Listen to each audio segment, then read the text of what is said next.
Pourquoi certaines personnes restent pauvres malgré un bon salaire? Vous connaissez peut-être des personnes qui gagnent bien leur vie, mais avant la fin du mois, se retrouvent à découvert. À l'inverse, vous connaissez peut-être des personnes qui gagnent moins, mais qui réussissent à épargner, à investir, à créer des entreprises et développer leur patrimoine. Alors, pourquoi certaines personnes restent-elles pauvres malgré un bon salaire?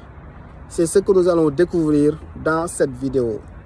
Avant de commencer, abonne-toi à Business Mind Africa pour recevoir plus de vidéos sur l'investissement, l'entrepreneuriat et l'éducation financière. Let's go!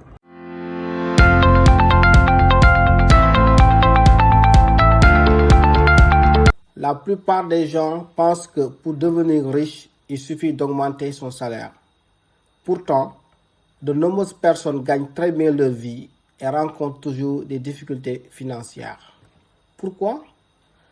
Parce que lorsque le revenu augmente, leurs dépenses augmentent également. Elles changent de voiture, elles prennent un logement plus cher, elles multiplient les abonnements et les dépenses de confort. Résultat, elles gagnent plus, mais elles ne construisent aucun patrimoine.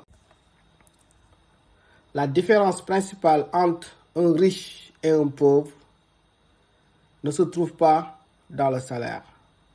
La différence se trouve dans la manière dont l'argent est utilisé. Les personnes qui restent pauvres dépensent d'abord et épargnent ce qui reste. Les personnes qui deviennent riches investissent d'abord et dépensent ensuite.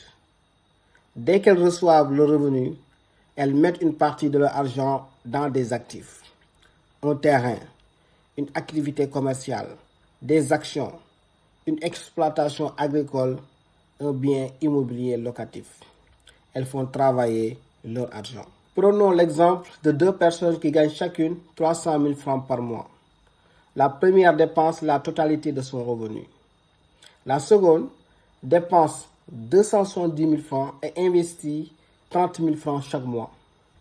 Après quelques années, la différence est énorme.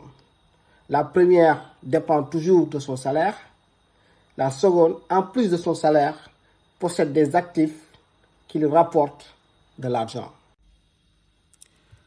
L'éducation financière commence lorsqu'on comprend une chose essentielle. Ce n'est pas ce que vous gagnez qui détermine votre richesse, c'est ce que vous gardez, ce que vous investissez et ce que vous faites fructifier. Et vous, quelle est la principale erreur financière que les gens commettent? Répondez dans les commentaires et abonnez-vous pour ne pas manquer toutes nos prochaines vidéos.